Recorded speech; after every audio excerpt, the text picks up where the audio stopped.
Hello everyone, welcome to Brahmi academy. आज हम देखेंगे यूनिट 6 के एमसीक्यूज। ये हमारा 2000 क्वेश्चंस का एक सीरीज चल रहा है। इसमें और बहुत सारे आपके हो चुके हैं लेक्चर्स, जिसे आपको जाके देखना है प्लेलिस्ट में, यूनिट 6 के नाम पे आपको मिल जाएगी। मैं हमेशा दो चीजों का जरूर ध्यान रखती हूँ। पहला तो ये कि आपके जो क्वेश्चंस रहे उनका लेवल बहुत अच्छा रहे, मतलब फालतू के एक एक लाइनर क्वेश्चन नहीं रहे कि ये कहाँ है, ये कहाँ है, इसकी स्थापना कब हुई। क्वेश्चन का लेवल काफी अच्छा मेंटेन करके रखती हूँ। साथ ही साथ दूसरी चीज मैं इस बात का ध्यान रखती हूँ कि सारे के सारे क्वेश्चन इंपॉर्टेंट हो। मैं आपको कोई फालतू फैक्ट नहीं याद कराऊं जो कि पेपर में आने की संभावना भी नहीं है दूर दूर तक, है ना। तो जितने भी क्वेश्चन है सब महा इंपॉर्टेंट है। आपको लास्ट तक बने रहना है और पसंद आए तो लाइक करना है और ज्यादा से ज्यादा लोगों को शेयर जरूर करना है। ठीक है, चलिए स्टार्ट करते हैं। सबसे पहले देख लीजिए ब्राह्मी एकेडमी एप्लीकेशन के बारे में। इसमें आपका मेंस, प्रीलिम्स, टेस्ट सीरीज, आपको सारी चीजें अवेलेबल हो जाएंगी। मैंने खुद बनाई है टेस्ट सीरीज। मैंने प्रीलिम्स में ट्रिक के माध्यम से हर चीज याद करवाई है। उसमें दो कोर्सेज मिलेंगे आपको, एक क्रैश कोर्स मिलेगा, एक आपको डिटेल कोर्स मिलेगा। डिटेल कोर्स के आपके अपने फायदे हैं। लास्ट में हम लाइव होके सारी चीजें रिवाइज करेंगे। मैं अपने तरीके से डिटेल कोर्स में आपको हर एक चीज याद कराऊंगी, तो उसके अपने फायदे हैं, तो उसको आप देख सकते हैं। साथ ही साथ मेंस में एथिक्स वाला पोर्शन मैंने चालू किया है। अगर आपको देखना है कि मैं कैसा पढ़ाती हूँ एथिक्स वाले पोर्शन में, चाहे वो पार्ट ए हो चाहे पार्ट बी हो, तो आपको YouTube में बहुत सारे वीडियोस मिल जाएंगे। तो YouTube में आप वीडियो देखिए, फिर देखिए कि आपको वही सारी चीजें उसी पैटर्न में आपको फिर एप्लीकेशन में भी अवेलेबल हो जाएंगी। तो आप जाके एक बार एप्लीकेशन चेक कर सकते हैं। उसके अलावा ब्राह्मी एकेडमी टेलीग्राम चैनल जरूर ज्वाइन करें, वहां पे आपको बहुत सारी अपडेट्स मिलेंगी और PDF भी मिलेंगे। साथ ही साथ कोई भी इंक्वायरी है तो आप इस नंबर पे कॉल करके या मैसेज करके पूछ सकते हैं। अगर आप शाय नेचर के हैं, ज्यादा बात नहीं कर सकते, कॉल नहीं कर सकते, तो आप व्हाट्सएप करके भी पूछ सकते हैं। ठीक है, चलिए स्टार्ट करते हैं। सबसे पहला जो क्वेश्चन है, मैंने आपको बताया ना लेवल अच्छा मैं रखती हूँ। मैं चाहे तो ये पूछ सकती थी राष्ट्रीय विधि संस्थान विश्वविद्यालय कहाँ स्थित है, लेकिन आप देखेंगे पूरे इस PDF में कि मैंने बहुत ही अच्छा लेवल रखा है। आपको सारे के सारे इंपॉर्टेंट क्वेश्चन ही मिलेंगे। ठीक है, जहां पे भी मुझे लगेगा कि ट्रिक के माध्यम से याद कराना चाहिए तो हम याद भी कर लेंगे। तो लास्ट तक जरूर देखिएगा। सबसे पहले राष्ट्रीय विधि संस्थान विश्वविद्यालय आपका भोपाल में, लॉ यूनिवर्सिटी आपकी है भोपाल में। फिर माधव संगीत महाविद्यालय, ये कॉलेज है माधव म्यूजिक, सबसे पुराना संगीत कॉलेज ग्वालियर में।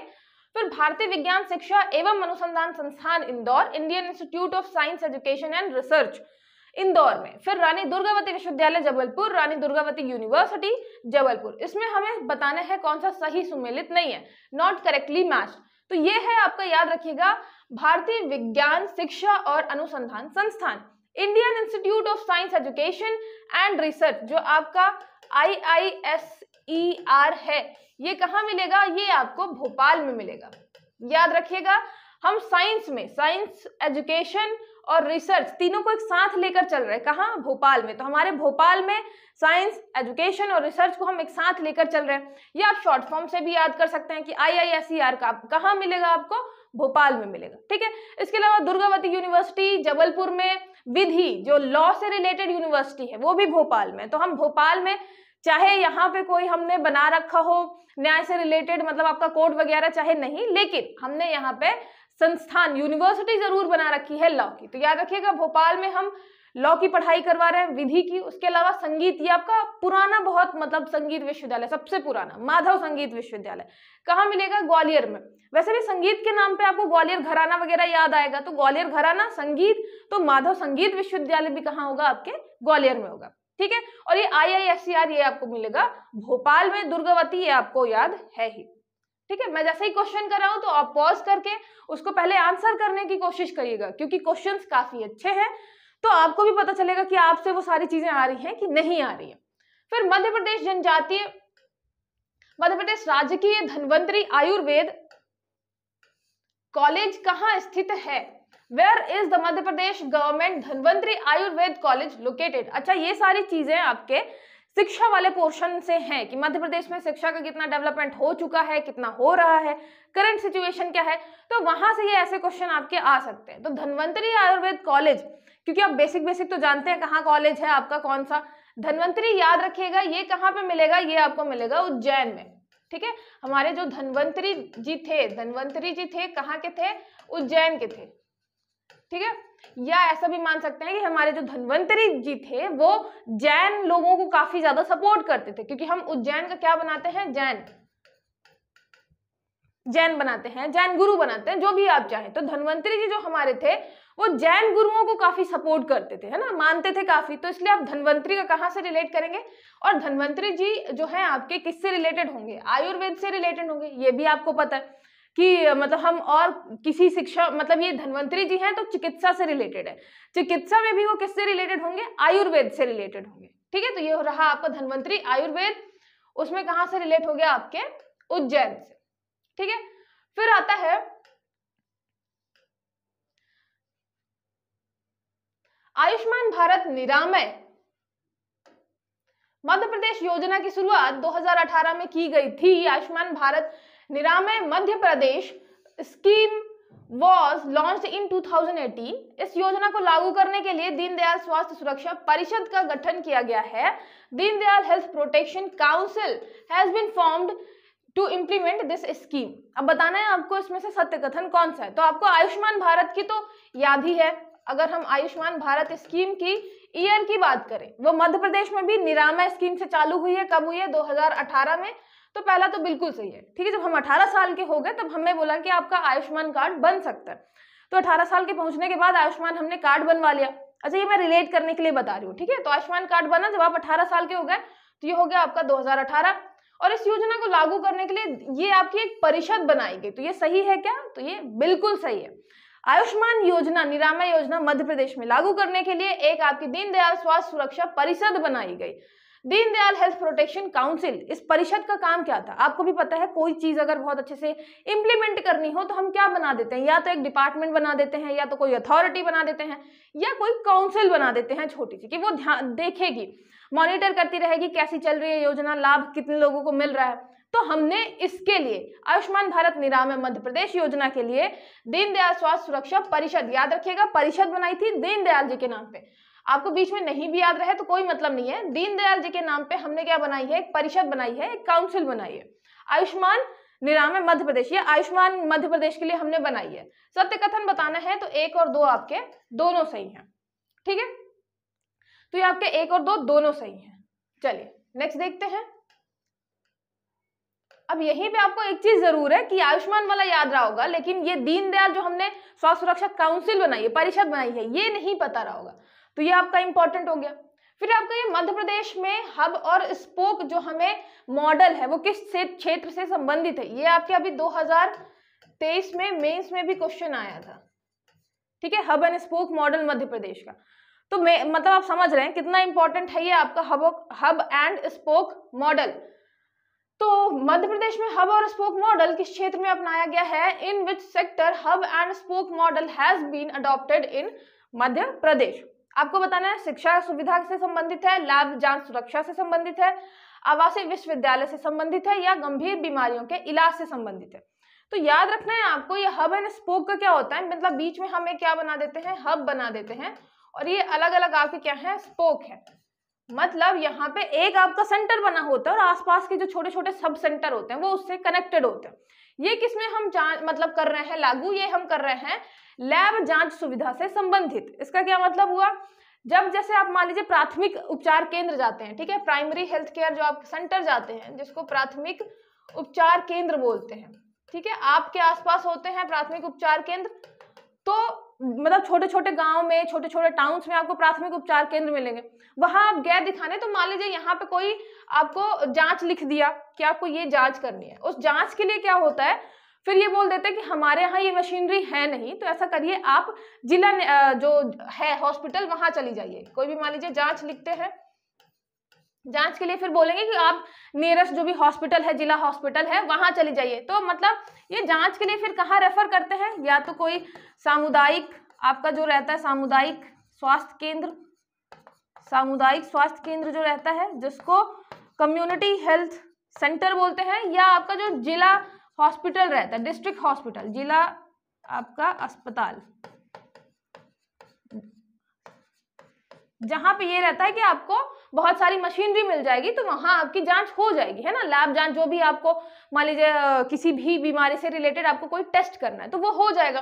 तो अब ये बोला गया कि भाई आप सामुदायिक जो प्राथमिक उपचार केंद्र है वहीं पे ही आप क्या करिए, सैंपल वगैरह ले लीजिए और फिर भेज दीजिए आप कहाँ पे, जैसे ये हब है, हब हमने बना दिया स्वास्थ्य सामुदायिक, जो आपका सामुदायिक स्वास्थ्य केंद्र है इसको हब बना दिया। मतलब जितने भी आसपास के प्राइमरी आपके हेल्थ सेंटर्स हैं, प्राथमिक उपचार हैं, वो सारे के सारे कहाँ भेजेंगे, सामुदायिक में। सामुदायिक में हमने सारी व्यवस्था कर दी कि यहाँ पे अलग अलग जो है आपकी मशीनरी ला देंगे।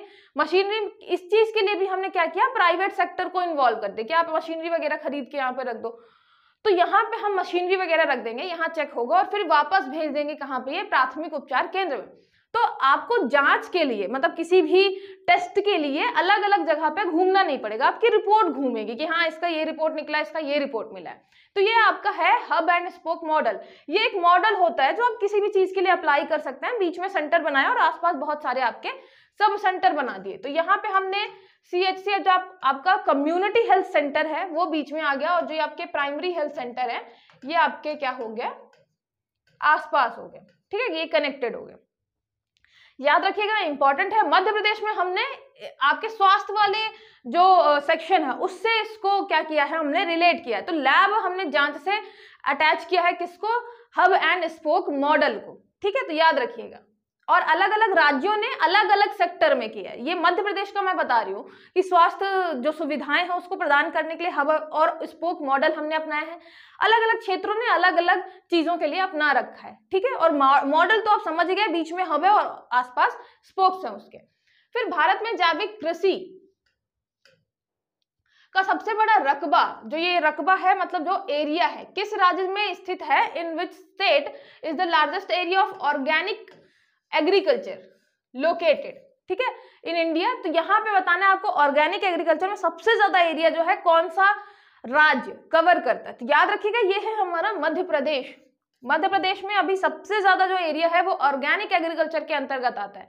मतलब काफी हम आगे बढ़ चुके हैं, और आपको भी पता है बीच बीच में गवर्नमेंट काफी ज्यादा प्रमोट कर रही थी ऑर्गेनिक एग्रीकल्चर। जो किसान है उनको अलग अलग उनको वर्कशॉप करवा रही थी, और आपने बहुत सारे न्यूज में भी पढ़ा होगा।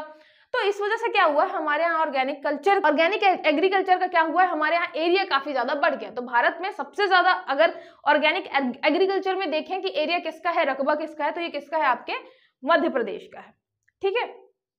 चलिए नेक्स्ट देखते हैं। और पहला कौन सा था, पहला था आपका सिक्किम। पहला सिक्किम राज्य था जहां पे मतलब ऑर्गेनिक स्टेट जिसे घोषित किया गया, ठीक है। फिर सही सुमेलित नहीं है, यहाँ पे आपको आराम से पढ़ना है, ये आपके यहाँ पे ईयर दिए हुए हैं, ठीक है। एकलव्य आदर्श आवासीय विश्वविद्यालय, एकलव्य आदर्श आवासीय विद्यालय की स्थापना 1997-98 में हुई थी, है ना। ये आपका स्कूल है, establishment of Eklavya model residential school.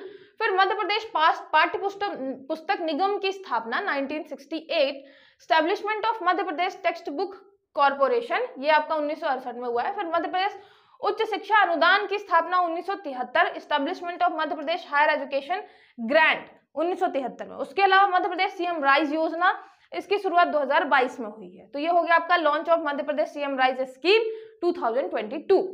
यहाँ पे बताना है कौन सा सही सुमेलित नहीं है। सबसे पहले आप ध्यान देंगे किसमें, कि अगर जो नहीं आ रहा है, जैसे मान लीजिए आपको कोई चीज नहीं पता है कि एकलव्य कब आया, या पाठ्य पुस्तक निगम कब आया, उच्च शिक्षा कब आया, तो आपको फिर ध्यान देना जो चीज पता है। जैसे मान लीजिए CM राइज की बात करो तो ये काफी ज्यादा आपको देखेंगे कि न्यूज में चल रहा था न्यूज में। तो आपको ये जो भी न्यूज में है, स्पेशली करंट में अगर है चीजें कि CM राइज, आपको पता है बहुत लंबे मतलब बहुत सारे स्कूल जो है CM राइज योजना के अंतर्गत लाए गए हैं, ज्यादा से ज्यादा उनको प्रमोट कर रहे हैं गवर्नमेंट वाले। तो आपको इसका ईयर जरूर याद रखना है, ये है आपका 2021, याद रखिएगा, है ना। तो जब हम 21 साल के होते हैं तब क्या करते हैं, CM राइज जो है, CM को राइज करते हैं, या मतलब आप किसी भी चीज से रिलेट कर सकते हैं, ठीक है, CM राइज स्कीम। तो CM राइज हम राइज करेंगे जब हम 21 साल के हो जाएंगे, तो ठीक है, मध्य प्रदेश राइज करेगा जब यहाँ के बच्चे 21 साल के हो जाएंगे, पढ़ लिख लेंगे, ठीक है। तो 2021 से रिलेट करना है आपको राइज, CM राइज स्कीम। उच्च शिक्षा अनुदान, जो आपका हायर एजुकेशन ग्रांट है, ग्रांट हम दे रहे हैं 73 में, तो या तो आप 73,000 से कर सकते हैं, क्योंकि हम ग्रांट कितनी दे रहे हैं, 73,000 की। आप ऐसे रिलेट कर सकते हैं, ठीक है, क्योंकि ग्रांट की बात है, पैसे की बात है, तो 73,000 हम कर सकते हैं अनुदान। तो उच्च शिक्षा अनुदान मध्य प्रदेश में 73,000 रुपए देता है, ठीक है, 73,000 रुपए देता है। फिर पाठ्य पुस्तक निगम की स्थापना, तो ये हो गई 68, 68 में पाठ्य पुस्तक निगम की स्थापना हुई थी। अब देखिए 68 का आप तो चाहे मतलब किसी भी चीज से करें कि 68 साल का हो गया है पाठ्य पुस्तक निगम, या 68 साल पहले जो है वो स्टैब्लिश हुआ था, आपको 68 क्योंकि रिलेट करना पड़ेगा किसी न किसी चीज से। फिर एकलव्य आदर्श आवासीय विश्वविद्यालय, सॉरी विद्यालय, स्कूल है सिर्फ ये, तो आपका आदर्श आवासीय विद्यालय ये कब हुआ था? 1997। तो अब 1997 में कोई पैदा हुआ था, आप उससे भी रिलेट कर सकते हैं।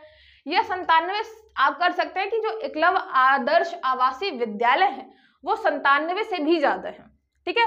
या फिर एक स्कूल में 97 बच्चे जो हैं वो पढ़ते हैं, आवासीय आपका आवासीय विद्यालय है ना, तो उस आवासीय विद्यालय में 97 बच्चे रहते हैं, तो आप ऐसे भी 97 को रिलेट कर सकते हैं।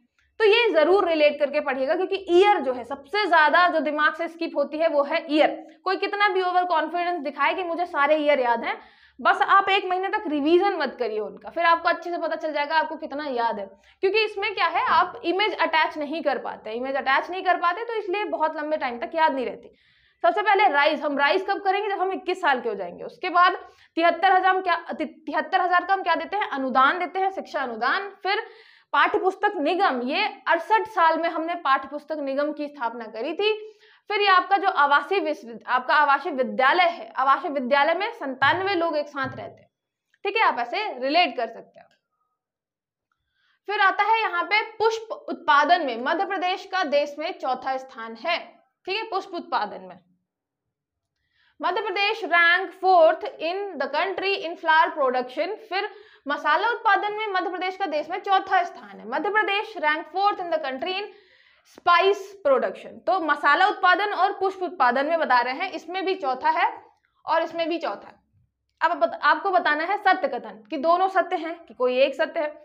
याद रखिएगा, ये भी आपका क्यों जरूरी है, क्योंकि ये दिखाता है कि मध्य प्रदेश कितना ग्रो कर रहा है, चाहे वो आपके एग्रीकल्चर में हो, एग्रीकल्चर से रिलेटेड कोई और अगर आपका अलाइड सेक्टर है, जैसे पुष्प हो गया, मसाले हो गए, वो हम मेन खाद्यान्न से हटकर कुछ चीजें कर रहे हैं, उसमें भी मध्य प्रदेश की रैंकिंग इंपॉर्टेंट हो जाती है। तो याद रखिएगा, चाहे वो हम फ्लावर की बात करें, ठीक है, और चाहे मतलब यहाँ पे फ्लावर प्रोडक्शन हो, चाहे यहाँ पे आपका मसाला हो, स्पाइसेस, इन दोनों में कितनी है? इन दोनों में है 4, चौथी ही रैंक है दोनों में। तो आपके दोनों जो है वो दोनों सही हैं, याद रखिएगा, आपके दोनों सही हैं। ये आंसर 1 और 2 दोनों।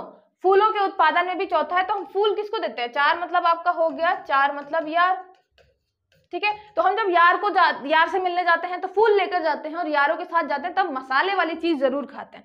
मतलब ऐसा तो होता नहीं कि दोस्त के साथ कहीं घूमने गए तो हम मतलब नॉर्मल सब्जी या रोटी खा रहे हैं, हम कोई मसाले वाली चीज ऑर्डर करते हैं, है ना, पनीर टाइप का। तो ये आपको रिलेट करना है कि मसाला भी है, वो भी हम यारों के साथ ही खा रहे हैं। फूल जो है, फूल लेकर हम किसको जाते हैं? यारों के लिए। तो 4 से हो गया यार। याद रखिएगा, मसाला और पुष्प दोनों के उत्पादन में मध्य प्रदेश जो है प्रोडक्शन में 4थे नंबर पे है भारत में, ठीक है। फिर नेक्स्ट देखिए, मध्य प्रदेश राज्य मिलेट मिशन की शुरुआत 2023 में की गई थी। Madhya Pradesh state millet mission was launched in 2023। दूसरा, संयुक्त राष्ट्र महासभा ने वर्ष 2030 को अंतरराष्ट्रीय मिलेट वर्ष घोषित किया था। The United Nation General Assembly had declared the year 2023 as international year of millet. ये क्वेश्चन तो आपका पूछा जा चुका है, ठीक है, कि यूनाइटेड नेशन ने 2023 को कौन सा वर्ष घोषित किया था। फिर अभी 2024 वाला भी क्वेश्चन पूछ लिया है, 2024 जो है वो वर्ष किस चीज से रिलेटेड है। तो याद रखिएगा, यहाँ पे जो आपका पहला क्वेश्चन है 2023, तो आपको कहीं कहीं ये भी मिलेगा कि 2020 वगैरह में भी लॉन्च हुआ था मिलेट मिशन, लेकिन वही था, कमलनाथ जी ने किया था, थोड़े टाइम के लिए बस हो पाया था, फिर उसके बाद तो एलोकेशन बजट वगैरह का ढंग से नहीं हुआ था। तो अगर हम देखेंगे कि कब से चालू हुआ प्रॉपरली, तो आपका मध्य प्रदेश राज्य मिलेट मिशन जो है 2023 से चालू हुआ है, ठीक है। जब हम 23 साल के हुए तब हमें पता चला कि मिलेट कितना इंपॉर्टेंट है, कितना हेल्दी है हमारी बॉडी के लिए। तो 23 साल में हमें पता चला कि कितना इंपॉर्टेंट है हमारी बॉडी के लिए। उसके अलावा ये अंतरराष्ट्रीय मिलेट मिशन, ये आपका 2023, ये बिल्कुल सही है, ठीक है। इसको हमने क्या नाम दिया है? श्री अन्न नाम दिया है, ठीक है। लहरी बाई का नाम आपको याद ही रखना है मिलेट से, मिलेट क्वीन। तो यहाँ पे सत्य कथन बताना है 1 और 2 दोनों, ठीक है। तो अंतरराष्ट्रीय मिशन, आपका अंतरराष्ट्रीय जो ये ईयर है मिलेट मिशन, मिलेट ईयर ये भी याद रखना है 2023 में ही है। ऊपर से हम 23 में ही, जब हम 23 के होते हैं तब हमें हेल्दी चीजों के बारे में पता चलता है कि आपका मिलेट जो है कितना ज्यादा हेल्दी है। तो मध्य प्रदेश मिलेट मिशन कब शुरू हुआ है? 2023 में शुरू हुआ है। ठीक है, मध्य प्रदेश में हमने मिलेट के लिए एक मिशन चालू किया जब हम 23 साल के हो गए, तो 2023 से आप रिलेट करेंगे। फिर यहाँ पे एक बेसिक जानकारी, निम्नलिखित में से कौन सा कथन सत्य नहीं है? Following statement is not true. ठीक है, तो सबसे पहला, सूक्ष्म उद्योग मशीनरी में 1 करोड़ से अधिक का निवेश नहीं। यहाँ पे आपको जो है अभी वर्तमान में आपको पता है एमएसएमई में जो है वो चेंजेस हुए हैं। पहले जो था वो क्राइटेरिया अलग था, अभी थोड़ा क्राइटेरिया क्या है वो अलग कर दिए गए, बढ़ा दिए गए। तो ये क्वेश्चन उसी से रिलेटेड है कि अब हमने कितना क्राइटेरिया इंक्रीज किया है। सूक्ष्म उद्योग मशीनरी में 1 करोड़ से अधिक का निवेश नहीं। मशीनरी या मतलब जो भी आपका इंफ्रा है तो वो 1 करोड़ से निवेश ज्यादा नहीं होना चाहिए। अगर हम माइक्रो इंडस्ट्री की बात कर रहे हैं, investment not more than 1 crore in machinery. लघु उद्योग में मशीनरी में 10 करोड़ से अधिक का निवेश नहीं होना चाहिए। स्मॉल स्केल की बात करें तो investment not more than 10 crore in machinery. फिर मध्यम की बात करें अगर, तो मशीनरी में 30 करोड़ से अधिक का निवेश नहीं। मीडियम इंडस्ट्री में investment not more than 30 crore in machinery. या उपरोक्त सभी सत्य नहीं है, तो हमने बताया उपरोक्त सभी। तो याद रखिएगा इसमें से आपका ये बिल्कुल सही है, 1 करोड़ से कम है तो आपका सूक्ष्म में आएगा। मतलब अगर हम माइक्रो की बात करें, माइक्रो कब होगा? जब 1 करोड़ से कम होगा, 1 करोड़ से कम होगा। ठीक है, फिर स्मॉल की बात करें, स्मॉल कब होगा? जब ये आपका 10 करोड़ से कम होगा, 10 करोड़ से कम होगा। ठीक है, फिर यहाँ पे बात करें किसकी? मध्यम की। मीडियम की बात करें, मीडियम की बात करें तो आपका 30 करोड़ नहीं है। फिर हम किस में जाते हैं? फिर हम जाते हैं 50 करोड़ में। ठीक है, 50 करोड़ से क्या होना चाहिए? निवेश अधिक नहीं होना चाहिए। तो याद रखिएगा 10, फिर उसके बाद आप 1, फिर 10, फिर 50, है ना। तो 1, 10, 50। अगर यहीं पे हम बात करें पूरे आपके किसके कि मतलब कारोबार कितने का हो रहा है, तो यहाँ पे ऐसे होता है कि ये 5 करोड़ का लगभग कारोबार होना चाहिए। यहाँ पे ये आपके 50 करोड़ का कारोबार होना चाहिए और ये लगभग 250 करोड़ का कारोबार होना चाहिए। ठीक है, तो आपको मेन चीजें क्या याद रखनी है? ये इधर साइड नहीं है, मतलब ये मैंने बताया कारोबार कितने का, या फिर मशीनरी की अगर बात करें कि मशीनरी जो है वो कितने की है, तो 1 करोड़, 10 करोड़ और 50 करोड़ याद रखिएगा। ठीक है, तो ये आपका जो है सत्य नहीं है, तो ये हो गया मध्यम उद्योग वाला। ये याद जरूर रखिएगा क्योंकि कभी कभी ऐसे क्वेश्चन आ जाते हैं कि अभी हमने क्योंकि इसका चेंज भी किया है थोड़े टाइम पहले, तो ये पता होना चाहिए कि अभी हमने बदल के कितना जो है रख दिया है मेन उसका जो क्राइटेरिया है आपके एमएसएमई का। ठीक है, फिर ये बताना है आपको मालवा निमाड़ विकास पथ में कौन सा जिला शामिल नहीं है? Which district is not included in Malwa निर्माण डेवलपमेंट पाथ। अच्छा, ये जो है आपके, ये भी आपके इंफ्रास्ट्रक्चर में ही है। मध्य प्रदेश के अवसंरचना की बात करें या फिर आप ये बात करें कि कितना अभी डेवलप कर रहा है, तो यहाँ पे हम नेशनल हाईवे की बात कर रहे हैं। नेशनल हाईवे जो आपका मालवा निमाड़ डेवलपमेंट पाथ जिसका नाम है, आपको भी पता है यहाँ पे हम बहुत सारे एक्सप्रेसवे, जैसे नर्मदा एक्सप्रेसवे हो गया, ठीक है, नर्मदा एक्सप्रेसवे हो गया, चंबल एक्सप्रेसवे हो गया, उसके अलावा विंध्य, 3 तो ये एक्सप्रेसवे बना रहे हैं। उसके अलावा एक आपका ये मालवा निमाड़ विकास पथ भी है। तो कहाँ से है याद रखिएगा, इंदौर है, उज्जैन है, बुरहानपुर है, नीमच नहीं है। ये नीमच नहीं है। चालू कहाँ से हो रहा है? ये मंदसौर से चालू हो रहा है। ठीक है, तो मंदसौर, इंदौर, उज्जैन, बुरहानपुर ये सारा कनेक्ट करता है आपका मालवा निमाड़ विकास पथ। ये आपको पता है कि क्वेश्चन पूछा गया था किससे, मतलब आपके जैसे ये चंबल एक्सप्रेस वे से पूछा गया किस वाले इलाके में है, तो सेम ऐसे ही पूछा जा सकता है आपको इलाके कि जो मालवा है निमाड़ है, तो मालवा में याद रखिएगा, निमाड़ में तो आपका कहाँ तक जाता है? बुरहानपुर तक जा रहा है। निमाड़ में आपका बुरहानपुर है, बुरहानपुर। और यहाँ पे मालवा की बात करें तो मालवा में कहाँ से स्टार्ट हो रहा है? तो याद रखिएगा ये मंदसौर से स्टार्ट हो रहा है। ठीक है, चलिए आगे देखते हैं। फिर आता है आपका चुटका परमाणु केंद्र मंडला जिले में निर्माणाधीन है। Chutka nuclear power station is under construction in Malwa Mandla district. अच्छा, ये आपको मतलब बहुत लंबे टाइम से आप चुटका परमाणु केंद्र के बारे में तो पढ़ रहे हैं, है ना। चुटका हो गया मंडला में। इसके अलावा भीमपुर परमाणु ऊर्जा केंद्र ग्वालियर में निर्माणाधीन है। Bhimpur atomic power station is under construction इन ग्वालियर। तो आपको बताना भीमपुर में ये क्या दिखाता है? ये एनर्जी के बारे में है। यहाँ पे एनर्जी सोर्स या एनर्जी से रिलेटेड जो आपका सेक्टर है उससे रिलेटेड ये आपका क्वेश्चन है। ठीक है, पहला जो क्वेश्चन है ये तो आपको बहुत टाइम से पता है, चुटका मंडला में था, ठीक है, तो आपका हो गया चुटका, चुटका किससे, मंडला। तो जब आपका मन डोलता है तो आप चुटकी बनाने लग जाते हैं ना, मतलब मन थोड़ा डोलने लग जाता है या डाइवर्ट होने लग जाता है तो आप क्या करते हैं, आप चुटकी बजाते हैं। तो ये हो गया आपका चुटका मंडला। दूसरा है आपका भीमपुर। भीम की बात करें, भीमपुर है तो ये कहाँ है, याद रखिएगा, ये ग्वालियर में नहीं है, ये है आपके शिवपुरी में, ठीक है, शिवपुरी में। तो जो हमारे भीम थे, भीम जी शिव जी की पूजा बहुत ज्यादा करते थे, उनको बहुत सारी ताकत चाहिए थी, तो भीम जी किसकी पूजा करते थे, शिव जी की पूजा करते थे, याद रखिएगा।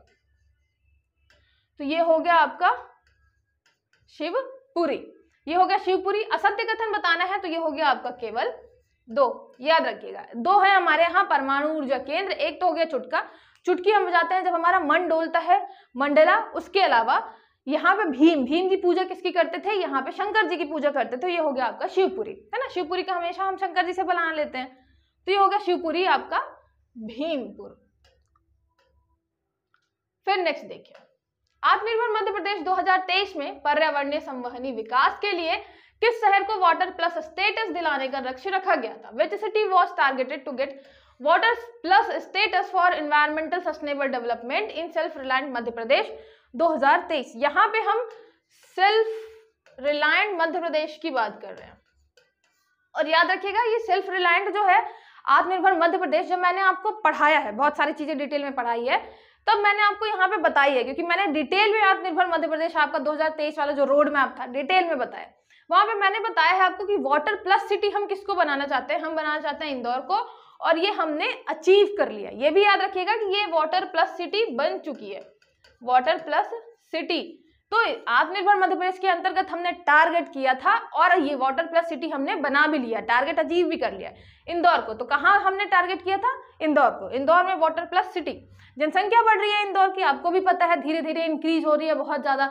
तो सबसे ज्यादा प्रॉब्लम किस चीज की आएगी, वो आएगी पानी की। तो हम क्या कर रहे हैं, हमने पानी को बहुत अच्छे तरीके से यूज करना चालू किया, जिसकी वजह से अब हमारा इंदौर वाटर प्लस सिटी बन चुका है, ठीक है।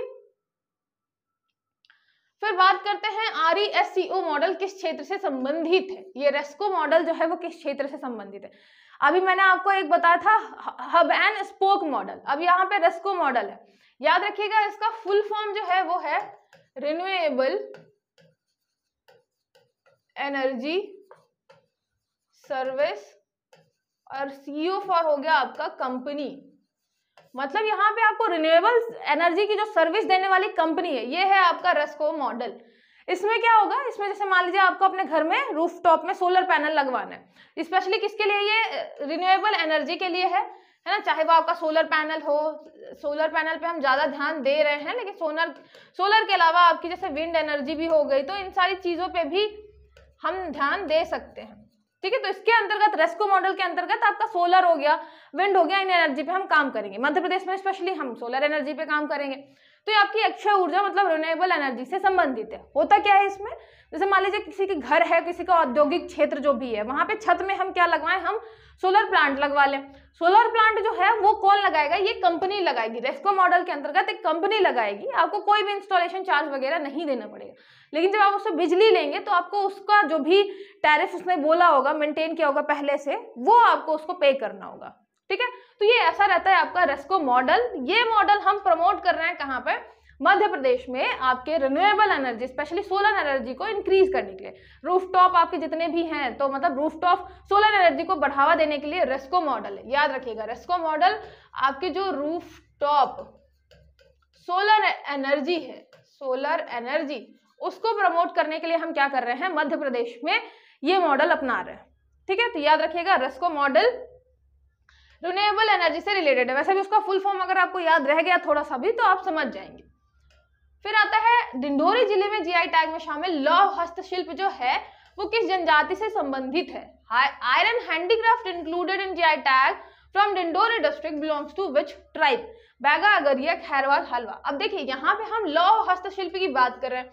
अगर आपको नहीं भी पता तो आप तुक्का किसको मारेंगे, यहाँ पे आपका तुक्का जाएगा किसमें, अगरिया जनजाति पे, क्योंकि अगरिया जनजाति जो है वो क्या करती है, आपकी लोहे का काम करती है। तो ये बिल्कुल सही है ना। अगरिया जनजाति जो है वो लौह हस्तशिल्प से रिलेटेड है।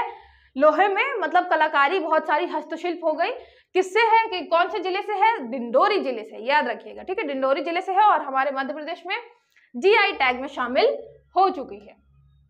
फिर आगे देखते हैं, नाबार्ड की स्थापना 1982 में हुई थी। NABARD was established in 1982।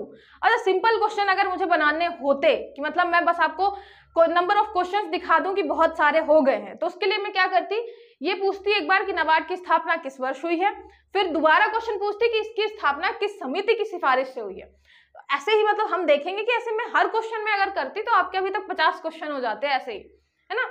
तो क्वेश्चन का एक लेवल भी मेंटेन करना जरूरी है, क्योंकि आप इजी क्वेश्चन कर लेंगे अगर, तो थोड़ा फिर टफ लेवल में जाए।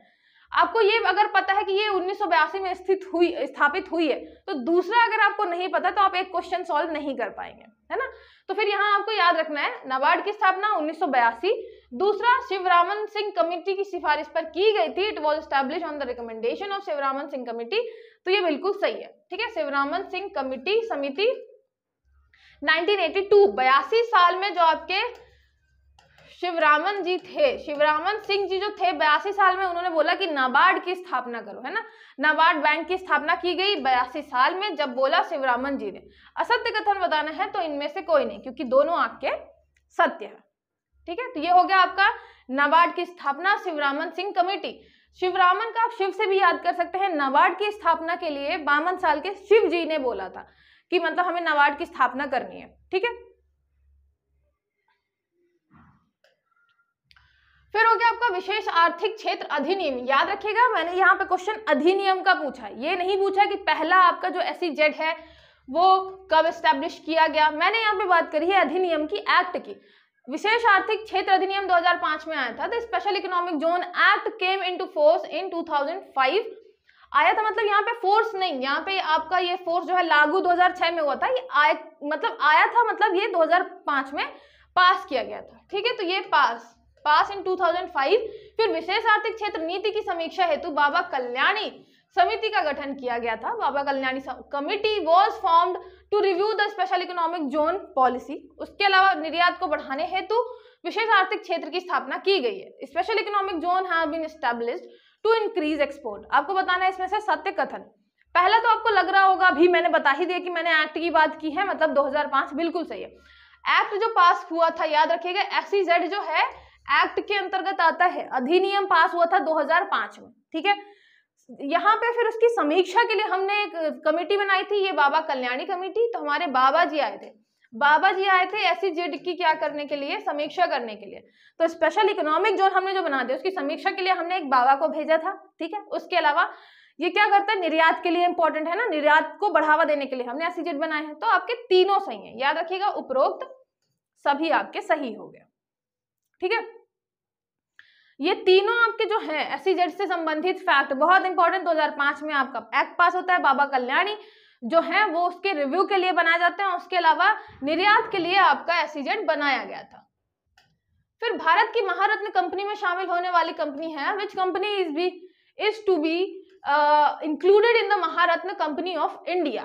तो अभी महारत्न कंपनी में अभी एक नई कंपनी ऐड हुई है। तो कौन सी कंपनी है महारत्न कंपनी में ऐड होने वाली? ग्रामीण विद्युतीकरण corporation limited, rural electrification corporation limited, या भारत इलेक्ट्रॉनिक्स लिमिटेड, या राष्ट्रीय इस्पात निगम लिमिटेड, या रेल विकास निगम लिमिटेड। तो आपको बताना है इनमें से कौन सी ऐड हुई है महारत्न कंपनी में। अभी जो मध्य आपके भारत में टोटल हमारी महारत्न कंपनी है वो कितनी हो गई है? 13 हो गई है। याद रखिएगा, महारत्न हमने किसको दे दिया है? 13 लोगों को दे दिया है, ठीक है। इसमें 13 घाटा उससे रिलेट करेंगे, महारत्न कंपनी 13 घाटा। तो यहाँ पे 13 लोग जो हैं, 13 कंपनी जो हैं वो महारत्न कंपनी में शामिल हो गई हैं। सबसे जो नई है वो है आपकी ग्रामीण विद्युतीकरण corporation limited, rural electrification corporation limited. लगेगा नहीं कि यार ये जो आपकी रूरल इलेक्ट्रिफिकेशन है वो महारत्न बन सकती है। महारत्न मतलब आप समझ रहे हैं, बहुत बड़ी बात है। तो यहाँ पे फिर भी आप ये समझ के रखिएगा, रूरल इलेक्ट्रिफिकेशन कॉर्पोरेशन लिमिटेड ये आपकी महारत्न कंपनी बन चुकी है। 13वीं है, 13th है ना, जो 13th है वो कौन से है आपकी? RECL या REC बस क्या आप करके याद कर सकते हैं, लिमिटेड को हटा दी। तो REC जो है रूरल इलेक्ट्रिफिकेशन आपका कॉर्पोरेशन, ये आपकी सबसे नई महारत्न कंपनी है, ठीक है। 13th REC। फिर बात करें भारत में लीड बैंक योजना गाडगिल समिति की सिफारिश पर शुरू की गई थी। The lead bank scheme in India was launch on the recommendation of Gadgil committee. फिर इस योजना के अंतर्गत प्रत्येक जिले के लिए एक बैंक को लीड बैंक घोषित करना था। Under this scheme one bank was to be declare as a lead bank for each district. ये लीड बैंक वाले क्वेश्चन आपके मेंस में भी आ सकते हैं, प्रीलिम्स में भी आ सकते हैं। होता क्या है, हम जो है एक जिले में एक बैंक को क्या करते हैं, लीडर बनाते हैं। एक बैंक को लीडर टाइप का बनाते हैं, लीडर। तो ये लीडर जो है यही है आपका लीड बैंक। ये लीड करेगा, लीड करने वाला बैंक है। लीड करेगा मतलब उस इलाके में जितने भी आपके इंस्टीट्यूशंस होंगे, फाइनेंशियल इंस्टीट्यूशन, उनको क्या करेगा, ये लीड करेगा। किस क्षेत्र में, याद रखिएगा, हम बात करते हैं जब कृषि की हो गया, एमएसएमई वगैरह हो गए, तो इस क्षेत्र में जब हमें फाइनेंशियल जो मतलब आपका कैपिटल है या फ्लो बढ़ाना होता है, क्रेडिट फ्लो हमें बढ़ाना है। अब आपको भी पता है कि हम मतलब हर बैंक को जो है इस क्षेत्र में कुछ अपना जो अमाउंट है वो जरूर देना होता है। तो हमें क्रेडिट फ्लो बढ़ाना है एग्रीकल्चर में, एमएसएमई में। उसके लिए हम क्या कर रहे हैं, हर एक जिले में एक बैंक को हम एक लीड बैंक बना रहे हैं कि ये लीडर है, ये सारी चीजें क्या करेगा, मैनेज करेगा, कोऑर्डिनेट करेगा। ठीक है, आया किसकी कमिटी मतलब रिकमेंडेशन से था, तो याद रखिएगा गाडगिल का आप गॉड भी कर सकता है। गॉड मतलब आपको तो पता है, गॉड भगवान, इतना तो आपको पता ही होगा, है ना। हिंदी मीडियम वालों को भी मतलब छोटा सा वर्ड है गॉड। तो गॉड ने बोला कि आपके कृषि को, एमएसएमई को, इनको अगर अच्छा करना है तो आपको लीड बैंक की स्थापना करनी पड़ेगी हर एक जिले में। तो यहाँ प्रत्येक जिले में फिर हमने क्या किया, लीड बैंक स्थापित किया। तो यहाँ पे सत्य कथन बताना है, 1 और 2 दोनों सही है, हमारे गॉड ने बोला था। अब गॉड ने बोला है तो काम तो करना पड़ेगा। तो हमने क्या किया, लीड बैंक स्थापित किया हर एक जिले में। ठीक है, तो ये हो गया आपका गाडगिल समिति, लीड बैंक की स्थापना। आई होप आपको सारी चीजें अच्छे से समझ में आई होंगी। कोई भी डाउट है तो आप मैसेज या कमेंट करके पूछ सकते हैं। और समझ में आया है, अच्छा लगा है तो शेयर जरूर करिएगा ज्यादा से ज्यादा लोगों को। ठीक है, चलिए मिलते हैं नेक्स्ट लेक्चर में।